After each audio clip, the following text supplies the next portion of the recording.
Dreamstime.com audio.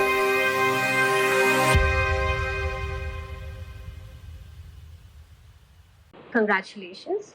Please tell us your name, where are you from, and which college? I'm Shivangi Dhawan. I did my bachelor's in Aerospace from SRM Institute of Science and Technology in Chennai, and I'm from Haldwani, Uttarakhand.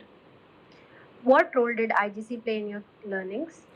I obtained a test series from IGC and I found that the questions in it were very similar to the level of GATE, which really helped me in building my conceptual understanding.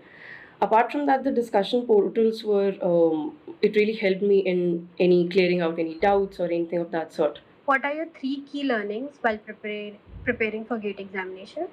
One of the key takeaways was to focus on accuracy because even slightest of error can bring down your score or your rank. So that second would be that revision is a lot more important than learning new topics.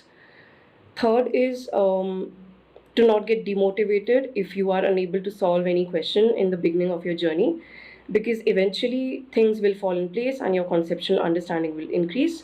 So, not to panic in the beginning. Okay. What is your plan ahead, Shivangi? My next career goal is to pursue my master's in aerospace, as it would not only prepare me for the industry but also give me ample opportunity for research in propulsion domain. Okay, thank you.